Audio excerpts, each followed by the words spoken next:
फजर की नमाज के बाद दौलत वाली तस्बीह 7 बार काफ हा या ऐन स्वाद। खुदा की कसम ये 200 करोड़ का वजीफा है। जाती मकान, गाड़ी और सोना, इस वजीफे से 20 लोग करोड़पति बन चुके हैं। बिस्मिल्लाहिर्रहमानिर्रहीम। मोहतरम नाजरीन, आज के बाबरकत दिन में लोहे कुरानी का बहुत ही खास और इंतहाई मुजरिब अमल आपकी खिदमत में लेकर हाजिर हुए हैं, जिसके करने से आपको बहुत फायदा हासिल होगा। अल्लाह के नाम में बड़ी ताकत है। अगर आप बाकायदगी के साथ इसका विर्द करेंगे तो मेरा अल्लाह आपकी तमाम मुश्किलात दूर कर देगा और आपके बड़े बड़े गम भी दूर कर देगा। अल्लाह की ज़ात से मायूस ना हो। हर तकलीफ, आजमाइश, सहूलत और खुशी अल्लाह ताला की तरफ से है। इसलिए हर परेशानी और मसाइब का हल अल्लाह की तरफ मुतवज्जा होना है। जो बंदा इस दिन सिर्फ 7 बार लोहे कुरानी का लफ्ज पढ़ लेता है तो अल्लाह पाक उसके ऊपर अपनी खास करम नवाजियां करेगा। और अगर आप मुश्किलात, परेशानियों में फंसे हुए हैं, आपका कोई काम फंसा हुआ है, आपके रास्ते में कोई रुकावट है, बंदिश है, आपका कोई भी काम होते होते रह जाता है, बेटियां जवान है, रिश्ते नहीं हो रहे, बच्चे बेरोजगार हैं, सालों से रिज़्क़ की तलाश में मारे मारे फिर रहे हैं, नौकरी नहीं मिल रही, तो आज के दिन सिर्फ 7 बार लोहे कुरानी का लफ्ज पढ़ कर देखिए। ये एक ऐसा लफ्ज है जो हर मुश्किल परेशानी को जड़ से उखाड़ फेंकेगी और गुर्बत, तंगदस्ती का खात्मा हो जाएगा। आपकी और आपकी नस्लों को आबाद देखना चाहते हैं तो आज के दिन ये खास वजीफा किसी सूरत मत छोड़िएगा। नाजरीन, आज लोहे कुरानी का एक ऐसा लफ्ज आपके हवाले करने जा रहा हूँ जिसकी बरकतों से, रहमतों से आज तक कोई मालामाल हुए बगैर नहीं रहा। काफ हा या ऐन स्वाद। यकीन कीजिए ये वो इसमें आज़म है जिसकी बरकतों से, जिसकी रहमतों से मालामाल होने के लिए हमारे बहुत से बुजुर्गान दीन ने, साहबा इकराम ने और बहुत से अहले बैत ने इस नाम का जिक्र किया है। ये इसमें आज़म इतना ताकतवर है कि आज मैं सिर्फ ये कहूँ कि अगर किसी की कोई हाजत नामुमकिन है, दुनिया में कोई ख्वाहिश है ऐसी जो वो चाहता है कि पूरी हो जाए लेकिन पूरी नहीं हो सकती, तो यकीन कीजिए रब्बे काबा की बारगाह में जिस तरीके से अमल की तरतीब बताऊंगा तो इस तरतीब से इस अमल को कर लेना है। वक्त की नजाकत को मद्देनजर रखते हुए वो चलते हैं। इस वजीफे को औरतें खास आया में नहीं पढ़ सकती। बावजू मुसल्ले पर बैठकर आपने इस अमल के शुरू में 2 रकात नफल सलातुल हाजत के पढ़ने हैं, जिसकी निस्बत मोहम्मद मुस्तफ़ा सल्लल्लाहु अलैहि वसल्लम के साथ है। आपने किसी भी वक्त 2 नफल सलातुल हाजत के लिए पढ़ने हैं। इसके बाद अव्वल व आखिर 3 बार दुरूद शरीफ पढ़नी है। एक दफा मेरे साथ पढ़ें। अल्लाहुम्मा सल्ली अला मुहम्मदिन व अला आलि मुहम्मदिन कमा सल्लैता अला इब्राहीम व अला आलि इब्राहीम इन्नका हमीदुम मजीद। अल्लाहुम्मा बारिक अला मुहम्मदिन वाला आलि मुहम्मदिन कमा बारकता अला इब्राहीम वाला आलि इब्राहीम इन्नका हमीदुम मजीद। दुरूद पाक पढ़ने के बाद 11 बार अल्लाह पाक के 2 मुबारक नाम अल मजीबू अल मगनियूब पढ़ना है और इन तमाम कलमात को इकट्ठा पढ़कर एक तसव्वुर करना है और इसी तरतीब से आपने पढ़ना है। अल्लाह ताला के इस्माउल हुस्ना में से एक नाम अल मजीबू है। अल मजीबू का मतलब है कि हर एक की दुआ को कबूल करने वाला। हाजत रवाई और कबूलियत दुआ के लिए यह मजीबू का विद इंतहाई मुजरिब और मकबूल है। अल मजीबू पढ़ने के बेशुमार फ़वाइद व तासीरात हैं। अल मजीबू के वजीफे की बरकत से अल्लाह ताला की तरफ से अमान नसीब हो जाती है। अल मजीबू के वजीफे की बरकत से मजबूर हाल लोगों की हाजत पूरी करने की तौफीक मिल जाती है। तुलुए आफ्ताब के वक्त अल मजीबू पढ़ने का मामूल अपनाने से दुआएं कबूल होती है। अल मुगनियू वो लोगों को इनकी जरूरतों और मोहताजगी से बेनियाज रखता है।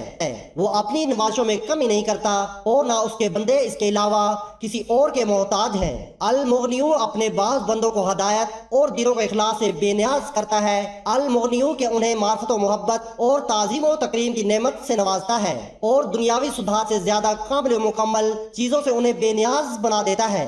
ऐ वो ज़ात जिसकी नवाजों से उसके खजाने में कोई कमी नहीं होती है, हमें हराम से बचाते हुए हलाल रोजी से बेनियाज बना दे। यकीनन तू खुद बेनियाज है और बेनियाजी अता करने वाला है। इस वजीफे को जो मोहब्बत और अकीदत के साथ पढ़ेगा, जिसका ईमान इतना पुख्ता होगा कि आप जमीन पर पढ़ रहे हैं, रब्बे काबा अर्श फरिश्तों को हुक्म जारी करेंगे, इस बंदे की हर हाजत पूरी फरमा। इसके बाद आप बहुत ही खूबसूरत एक आयत है, बिल्कुल छोटी सी आयत है, वो भी पढ़नी है। वो कौन सी है वो भी आपको बताता हूँ। इसमें एक बात का आपने बहुत ज्यादा ध्यान रखना है। कुछ चीजें ऐसी होती हैं جو ہمارے رزق کو ختم کرتی ہیں۔ اللہ تعالیٰ کی طرف سے جو رزق کی کمی آتی ہے وہ کچھ باتیں ہوتی ہیں، ان باتوں کو آپ لازمی نوٹ کر لیں۔ اپنی اولاد کو اور خاص طور پر اپنی بیٹی کو گالی نہیں دینی، یہ بہت ہی نحوست والی بات ہے۔ دل میں آپ نے کسی کے لیے بغض نہیں رکھنا، اور مہمانوں کو دیکھ کر جو سب سے زیادہ نحوست آج کل ہمارے گھروں میں ہے، مہمانوں کو دیکھ کر اندر ہی اندر اپنے آپ کو کوستے رہتے ہیں، منہ بناتے رہتے ہیں کہ اتنا خرچہ ہو جائے گا۔ مہمان اللہ کی رحمت ہوتی ہے۔ اللہ تعالیٰ سے حضرت موسیٰ علیہ السلام نے پوچھا کہ یا اللہ تو سب سے زیادہ جب خوش ہوتا ہے تو کیا کرتا ہے؟ تو اللہ تعالیٰ نے فرمایا میں بارش برساتا ہوں۔ دوسری دفعہ پوچھا گیا کہ یا اللہ تو اس سے بھی زیادہ جب خوش ہوتا ہے تو کیا کرتا ہے؟ تو اللہ تعالیٰ نے فرمایا میں لوگوں کے گھروں میں مہمان بھیجتا ہوں۔ سبحان اللہ۔ اور تیسری دفعہ جب پوچھا گیا یا اللہ جب تو اس سے بھی زیادہ خوش ہوتا ہے تو اللہ تعالیٰ نے فرمایا کہ میں لوگوں کے گھروں میں بیٹیاں پیدا کرتا ہوں۔ تو آج دیکھ لیں جو سب سے زیادہ جس سے اللہ پاک خوش ہوتا ہے، سب سے زیادہ ہم لوگ اس کو نحوست سمجھتے ہیں۔ اور جب آذان ہو رہی ہو آپ نے کسی بھی کام میں مصروف نہیں رہنا اور ماں باپ کا ادب کرنا ہے۔ ان کی عقل کو اکثر لوگ جو ہے وہ پوچھتے رہتے ہیں کہ ہمارے والدین نے ہمارے لیے کچھ نہیں کیا۔ یہ رزق کو گھٹانے والی باتیں ہیں۔ نماز کے بعد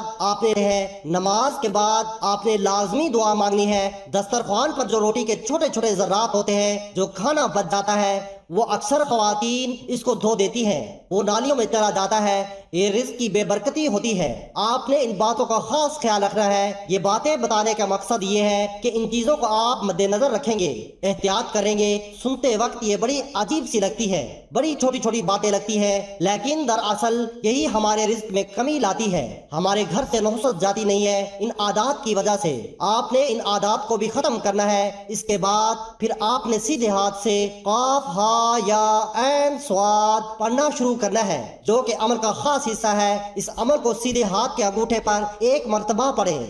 رب کعبہ کے سامنے کوئی بھی مقصد ہے، نیت کرے، اس کے سامنے رو کر تڑپ کر سستیوں کے ساتھ رب کے حضور نیت کیجئے کہ مولا کریم آج میں اس مقصد کو پورا کرانا چاہتا ہوں۔ انگوٹھے پر ایک مرتبہ پڑھا، شہادت والی انگلی پر دوسری مرتبہ پڑھا، اسی طرح 7 انگلیوں پر 7 بار قاف ہا یا عین صاد کو پڑھنا ہے۔ ناظرین، لوح قرآنی کی تلاوت بہت سے فوائد کے ساتھ آتی ہے۔ اس کے بہت سے فائدے ہیں جن کے بارے میں ہر انسان نہیں جانتا، تاہم مسلمان پختہ یقین رکھتے ہیں کہ لوح قرآنی کی تلاوت سے انہیں دنیا اور آخرت میں فائدہ ہوگا۔ نمبر 1، صبح کی تلاوت۔ مسلمانوں کا عقیدہ ہے کہ صبح سویرے لوح قرآنی پڑھنا چاہیے۔ جو اس کو دن کے اول میں پڑھتا ہے اس کا سارا دن بابرکت نتیجہ خیز ہوگا۔ نمبر 2، رہنمائی اور کامیابی کا ذریعہ۔ لوح قرآنی کی تلاوت ہدایت اور کامیابی کے لیے مشہور ہے، تاہم تقریباً تمام لوگ کامیابی کی تلاش میں ہیں، چاہے وہ اپنی پیشہ ورانہ یا ذاتی زندگی میں ہو۔ بہت سے مشروع مذہبی طریقے ہیں